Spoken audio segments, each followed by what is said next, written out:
지난 7월에 한 주 동안 여름 휴가를 잠깐 가지면서 둘째 딸아이와 1박 2일로 짧은 부산 여행을 다녀왔습니다. 큰아이가 수험생이다 보니까 둘째도 덩달아서 이 여름방학에 아무것도 하지 못하고 보낼 것 같아서 그냥 딸하고 둘이서 다녀왔습니다.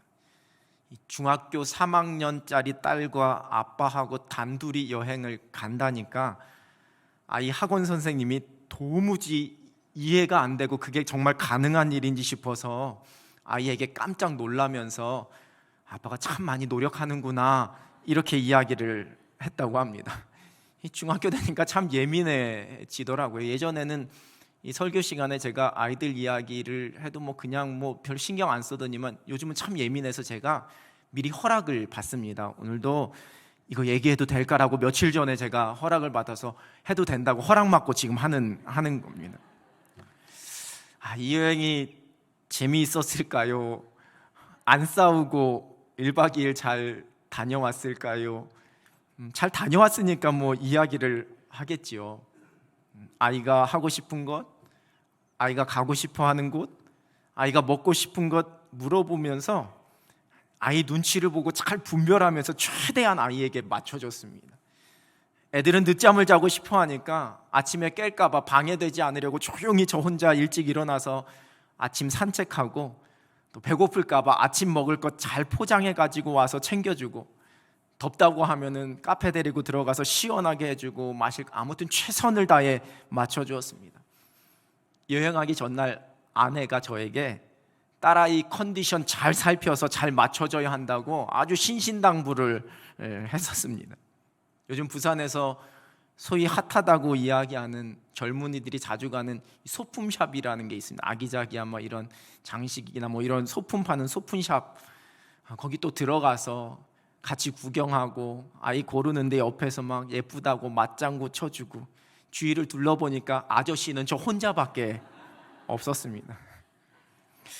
이렇게 여행 가서 제가 희생만 하고 헌신만 한 것처럼 들릴지 모르지만 전혀 아닙니다. 아주 즐겁고 저도 행복했습니다. 소중한 추억이 되었습니다. 먼 훗날에 이걸 생각하면서 잠시 미소 지을 것 같은 그런 행복한 시간들이었고, 다음번에는 큰아이와 한번 가봐야겠다라는 소망도 갖게 됐습니다.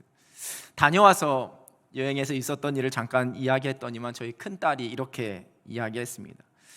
들어보니까 아빠는 여행 갔다 온 게 아니라 보디가드나 매니저로 그 딸아이 수행하다가 그렇게 온 것 같다라고 이야기를 했습니다. 어감이 좀 부정적인 인식이 강하지만 뒤치다꺼리 하다라는 단어가 있습니다.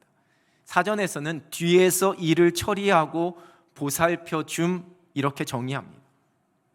어감이 그래서 그렇지 이게 꼭 부정적인 의미만 있는 것은 아닙니다.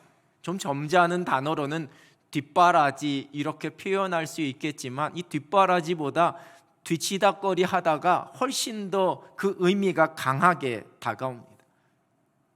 저는 하나님을 묵상하면서 표현이 좀 그렇지만 저를 뒤치다꺼리 해주시는 좋으신 하나님, 그렇게 묵상한 적이 있습니다. 제 삶 속에 베풀어 주시는 하나님의 은혜요, 하나님의 손길입니다. 제가 잘할 때도, 제가 좀 잘못할 때도, 제가 말씀 앞에 순종할 때도, 그렇지 않을 때도 하나님께서 저의 든든한 보디가드가 또 매니저가 되어주셔서 이 모든 것을 해결해 주시고 다 정리해 주시는 그 은혜로 지금까지 살아왔고, 또 앞으로도 그러한 은혜로 살아가게 됩니다. 오늘 본문에서 만나는 이 다윗의 삶도 마찬가지입니다. 이런 본문 1절은 다윗이 그 마음에 생각하기를 이렇게 시작하고 있습니다. 우리말 번역된 성경에는 그 단어가 번역되어 있지 않지만 이 히브리어 원어 성경을 보면 와우라는 접속사로 시작하고 있습니다. 이 히브리어의 와우 접속사는 그리고 또 때로는 그러나 이렇게 번역합니다. 그래서 킹 제임스 버전이라는 영어 성경은 그리고 이렇게 번역했지만 그 외에 NIV 성경을 비롯한 수많은 영어 성경들은 다 그러나, but, 그러나로 번역하고 있습니다. 그러나 다윗이 그 마음에 생각하기를. 그리고 이 표현도 영어 성경에서는 자기 스스로 생각하였다 이렇게 풀어서 말하고 있습니다. 즉 쉽게 얘기하면 자기 생각에 이거입니다. 그러나 다윗이 자기 생각으로, 지금까지는 하나님의 뜻을 구하고 하나님의 인도하심 따라 하나님의 질서에 순종하면서 지내왔고 살아왔는데, 그러나 지금은 자기 생각대로 하고 있다라는 것을 말씀하고 있는 겁니다. 새 번역 성경은 1절을 이렇게 번역합니다. 다윗이 혼자서 생각하였다. 이제 이러다가 내가 언젠가는 사울의 손에 붙잡혀 죽을 것이다. 살아나는 길은 블레셋 사람의 땅으로 망명하는 것뿐이다. 그러면 사울이 다시 나를 찾으려고 이스라엘의 온 땅을 뒤지다가 포기할 것이며 나는 그의 손에서 벗어나게 될 것이다. 언젠가 나는 사울에게 붙잡혀 죽을 것이다. 내가 살 수 있는 길은 오직 저 블레셋으로 도망가는 것이다. 그렇게 되면 사울이 결국 나 잡는 일을 포기하게 될 것이고 나는 살게 될 것이다. 다윗의 생각이었습니다. 블레셋 사람이 그 일날을 쳐서 타작마당을 탈취한다라는 소식을 들었을 때에 다윗의 그 반응을 사무엘상 23장 2절 상반절은 이렇게 기록합니다. 이에 다윗이 여호와께 묻자와 이르되 내가 가서 이 블레셋 사람들을 치리이까. 몇 주 전에 이 본문으로 일상을 살아내는 믿음 10번째 나눈 말씀의 제목이 주의 종에게 일러 주옵소서였습니다. 철저하게 하나님의 뜻을 구하는 그 믿음의 삶을 그 말씀 속에서 함께 나누었습니다. 그런데 오늘 본문에서는 이 다윗의 정반대의 모습이 기록되고 있습니다. 다윗이 그 마음에 생각하기를. 여러분, 우리의 깊고 신중한 생각이 우리를 한 발자국 더 발전하게 만드는 그러한 경우가 많습니다. 그래서 사람들이 흔히 지혜롭지 못한 사람을 꾸짖거나 면박을 줄 때 야, 좀 생각이라는 걸 좀 하고 해라 이렇게 이야기를 하죠. 근데 여러분, 반면에 이 생각이 우리를 잘못된 결정이나 잘못된 결론에 도달하게 만들기도 합니다. 김정훈 씨가 쓴 노는 만큼 성공한다라는 책을 보면 미시간 대학교 심리학과 교수인 놀란 획스마 교수가 소개한 오버싱킹이라는 개념이 소개되고 있습니다. 이 오버싱킹은 우리의 머릿속에서 부정적인 어떤 생각이 꼬리에 꼬리를 물고 계속해서 일어나게 되는 현상을 의미합니다. 아직 일어나지 않은 일에 대한 걱정, 이미 내가 내뱉은 말에 대한 후회, 다른 사람에 대한 근거 없는 의심, 지나가면서 툭 던진 동료의 그 한마디 내뱉은 말에 계속해서 끝나지 않는 그 사람의 심리가 무엇일지에 대한 추측, 그것이 바로 오버싱킹입니다. 이 불필요한 오버싱킹은 부정적 정서를 가져다 준다라고 필자는 쓰고 있습니다. 나는 혼자야 아무도 믿을 수가 없어. 왜 나한테만 이러한 일이 생기지? 또 이런 식이야. 나는 어쩔 수가 없나 봐. 지금 다윗이 일종의 이러한 오버싱킹에 빠져 있습니다. 이제 곧 나는 사울에게 붙잡혀서 죽게 될 거야. 이 걱정과 두려움으로 인해 골몰하고 생각하다가 하나의 해결책을 찾았습니다. 블레셋으로 가는 거야. 그러면 사울이 나를 찾다가 결국 포기할 테고, 그럼 나는 목숨을 유지할 수가 있어. 그 생각 속에서 하나님은 없습니다.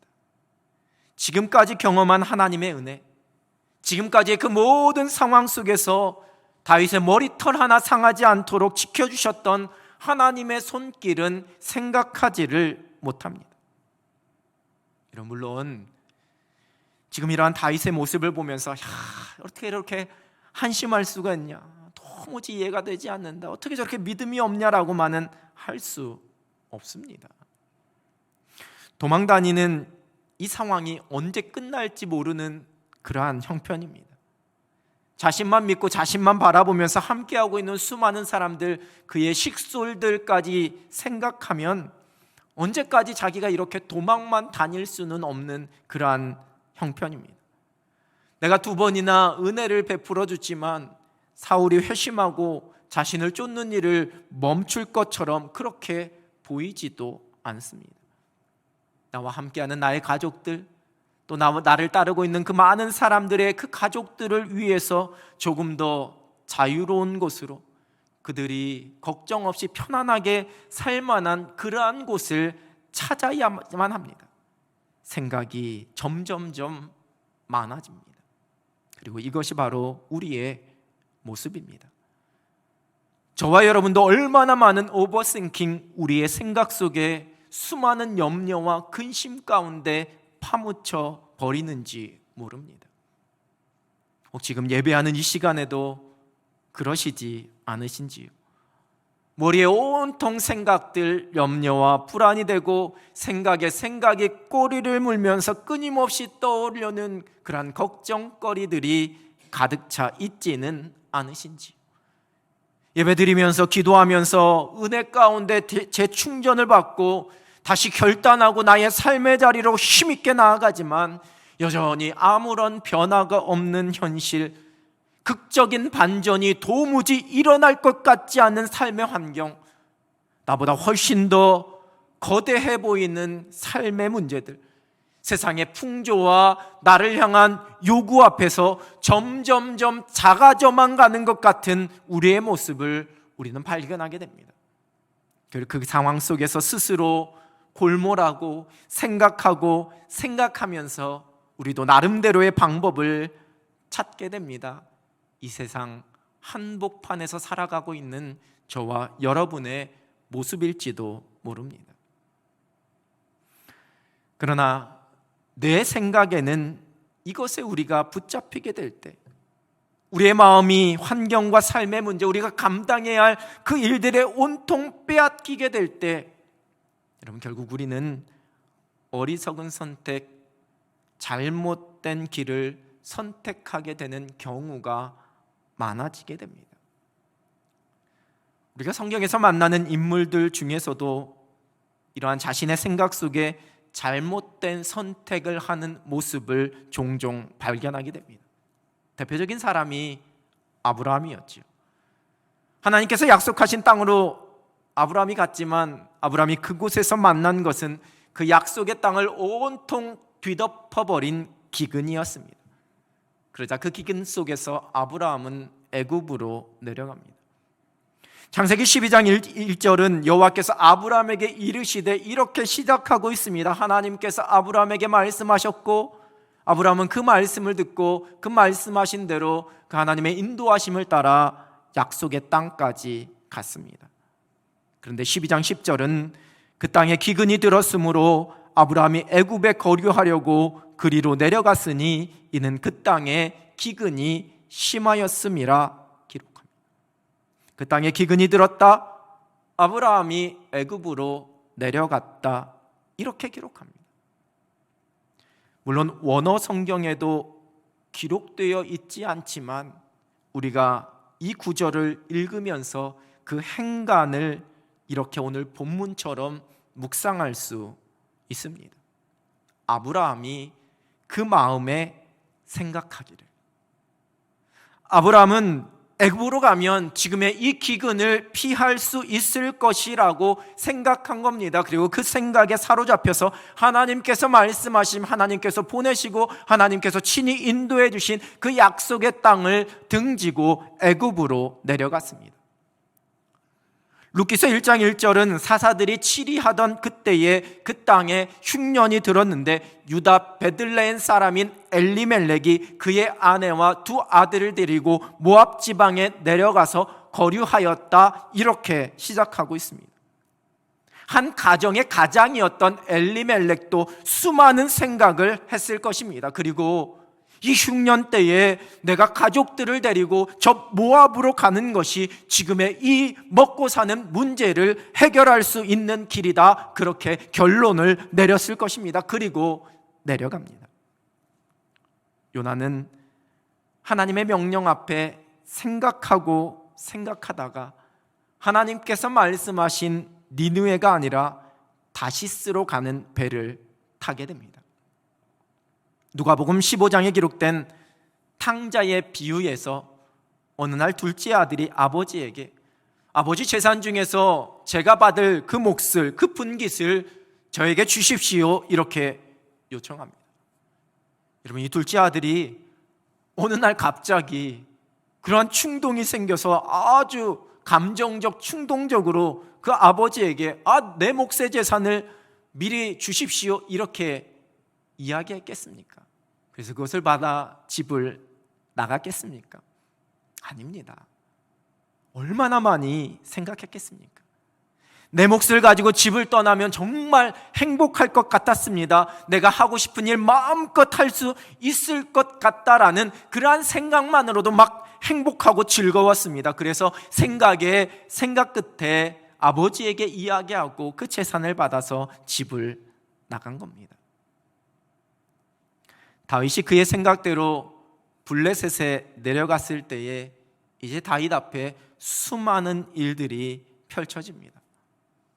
오늘 본문이 기록된 27장부터 사무엘하 1장에 이르기까지 그곳에서의 일들입니다. 본문 7절의 말씀은 그 기간이 1년 4개월이었다, 이렇게 기록합니다. 그리고 사무엘하 2장 1절입니다.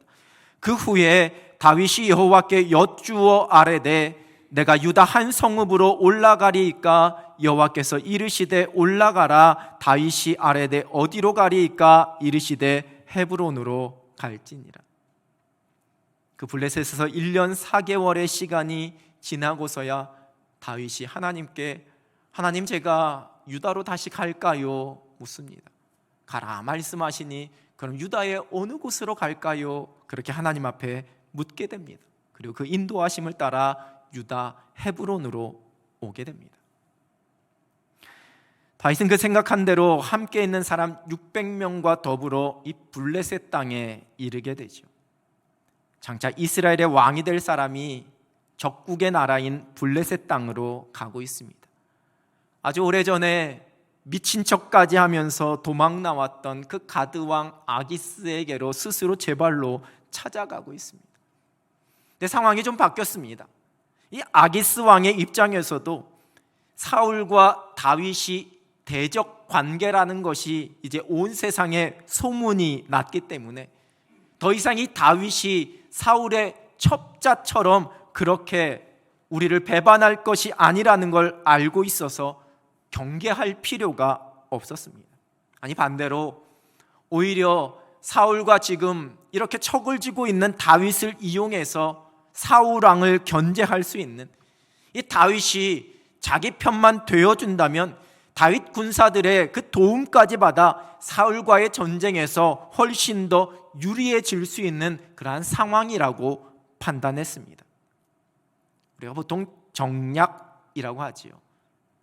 어떤 이익을 위한 방책, 이렇게 정의하지만 정치적인 용어로서는 어떤 개인이나 당의 이익을 위한 책략이나 그러한 흥정, 이렇게 정의하고 있습니다.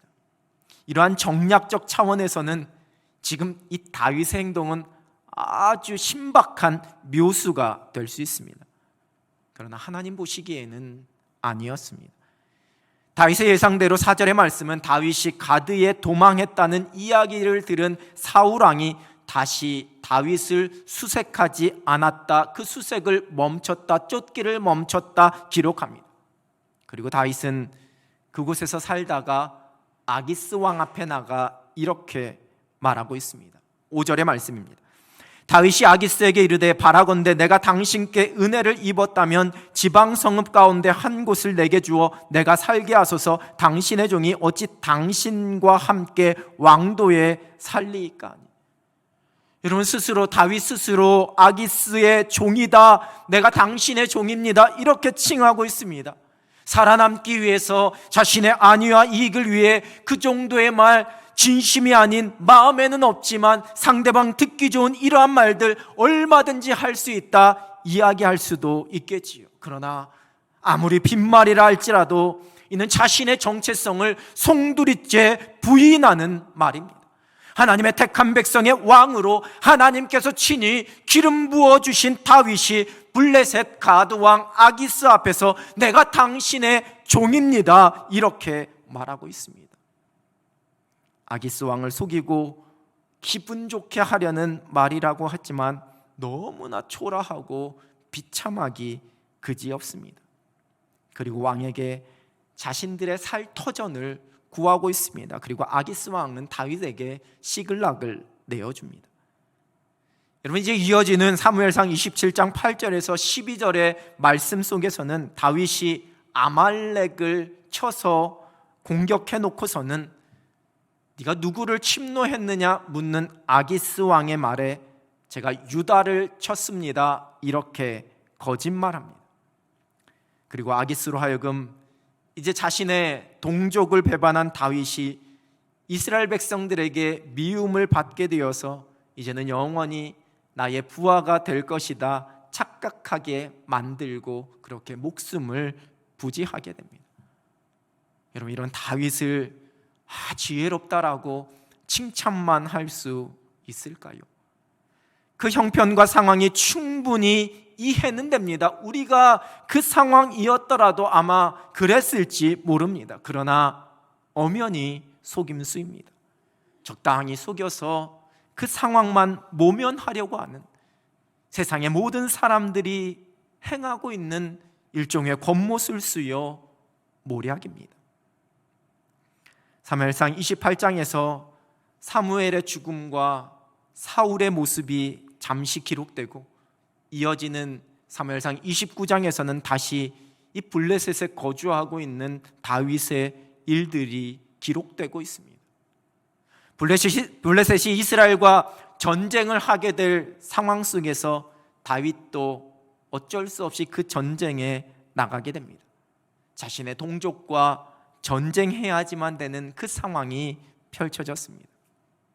사무엘상 30장에서는 다윗과 그 군사들이 거주하는 그 시글락을 전쟁하기 위해 비운 사이에 아말렉이 침노하여서 그 마을을 다 불사르고 다윗의 아내들과 그와 함께하는 사람들의 아내와 자녀들을 다 사로잡아 갔습니다.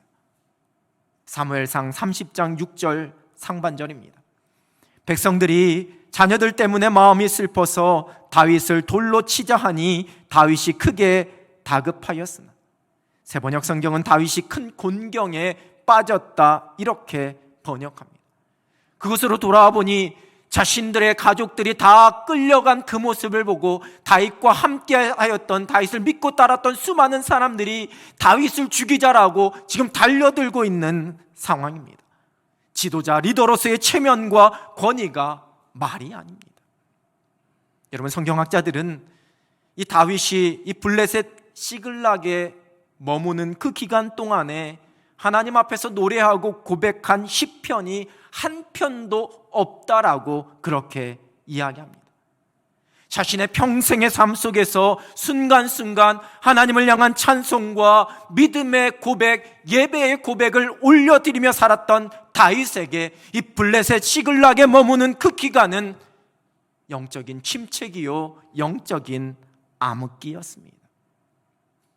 기근이 찾아온 약속의 땅에 머물지 않고 자신의 생각대로 애굽으로 내려간 아브라함에게 펼쳐진 일은 자신의 아내 사라를 누이라고 속여야지만 되는 가장으로서 참 초라하고 비겁하고 두려운 상황이었습니다. 그리고 그 아내를 빼앗기게 되는 아주 위급한 상황을 만나게 됩니다. 이스라엘의 흉년을 피해 모압으로 간 엘리멜렉과 두 아들은 그 모압 땅에서 죽음을 맞이하게 됩니다. 다시스로 가던 요나가 만난 것은 커다란 풍랑이었습니다. 집을 나간 둘째 아들을 기다리고 있던 것은 그 그 모든 재산을 탕진하고 겨우겨우 살아가는 비참함이었습니다. 힘겨운 세상 속에서 내 생각대로 살아가게 될 때 잠시는 그 문제가 해결되는 것 같고 그 모든 상황이 편안해지는 것 같을 수 있지만 그것이 오래가지 못합니다. 내 생각이 아니라 오직 하나님의 인도하심과 하나님의 뜻을 구하면서 살아갑니다.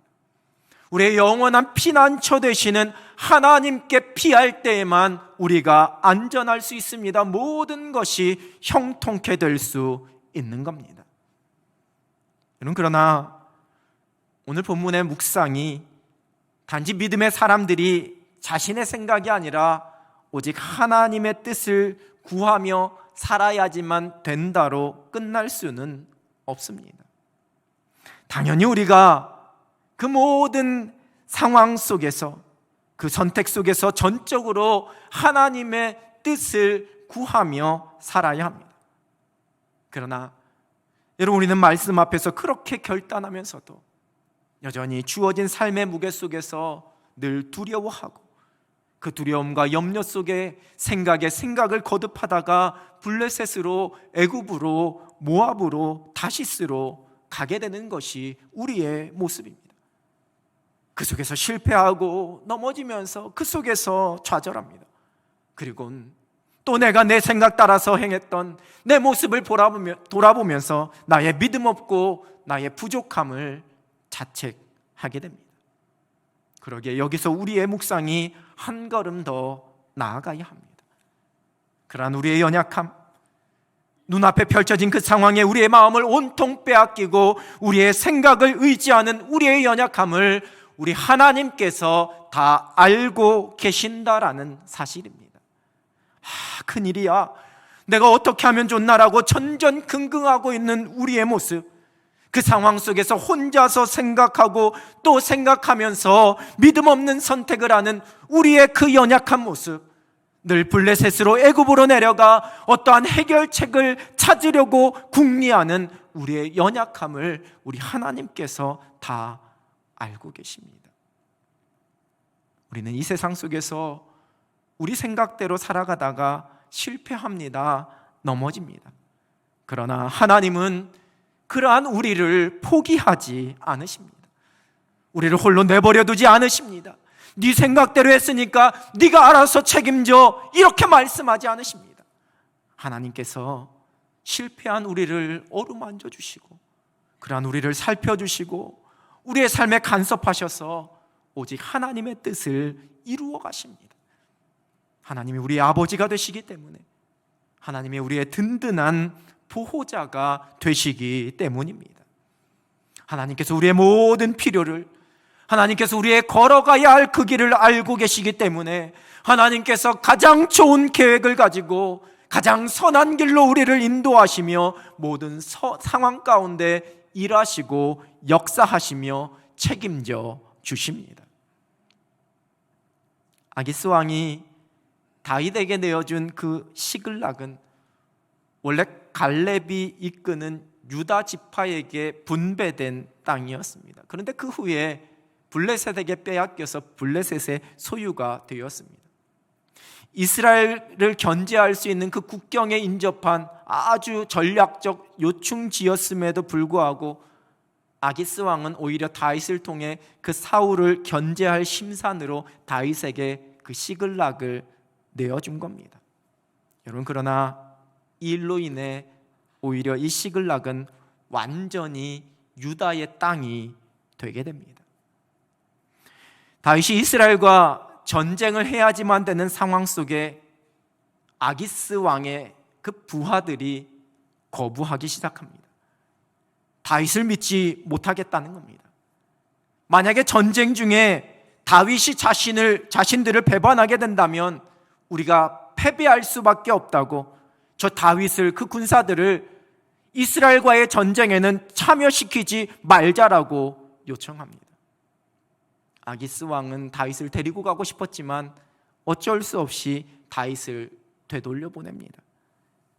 만약에 다윗이 그 전쟁에 참여해서 이스라엘과 싸웠더라면 후에 다윗이 이스라엘의 왕이 되어야지만 되는데 어떠했겠습니까?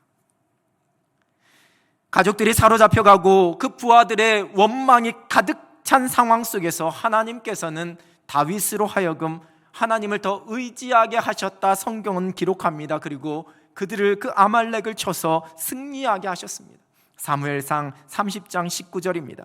그들이 약탈하였던 것 곧 무리의 자녀들이나 빼앗겼던 것은 크고 작은 것을 막론하고 아무것도 잃은 것이 없이 모두 다윗이 도로 찾아왔고, 가족들 안에 다 데리고 왔을 뿐만 아니라 오히려 전리품으로 인해 다윗과 함께한 사람들이 더 부유하게 되었습니다. 다윗이 시글락에 머무는 동안에 사울왕은 블레셋과의 전쟁에서 죽게 됩니다. 이제 더 이상 다윗이 쫓기거나 도망다니지 않아도 되었습니다. 이제 이스라엘의 왕이 될 모든 상황이 갖추어졌습니다.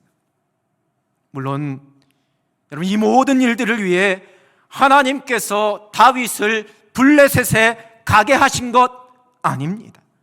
다윗이 자신의 생각대로 행한 어리석은 선택이었지만 하나님께서는 그 상황 속에서도 다윗을 위해 세우신 그 놀라운 계획을 포기하지 않으셨습니다. 애굽에 내려가 아내를 빼앗길 뻔한 아브라함을 위해 하나님께서는 그 애굽왕 바로에게 재앙을 내리시고 그 모든 사실을 깨닫게 하십니다. 그리고 그 아내를 다시 데려올 수 있도록 아내뿐만 아니라 또한 양과 소를 비롯한 노비와 재산을 얻게 하셨습니다. 물론 그렇게 하시기 위해 하나님께서 아브라함을 애굽으로 내려보내게 하신 것 아니었습니다. 아브라함의 생각에서 나온 어리석은 선택이었지만 하나님께서는 그러한 아브라함을 포기하지 않으시고 여전히 그를 위해 일하셨습니다. 하나님의 손길입니다.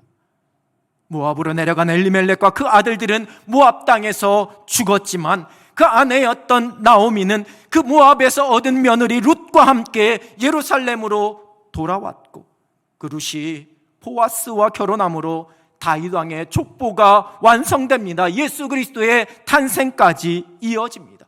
그렇게 하시기 위해 하나님께서 그들을 모압으로 가게 하신 것 아니었습니다. 그러나 하나님께서 그 모든 상황 속에서 역사하셨습니다.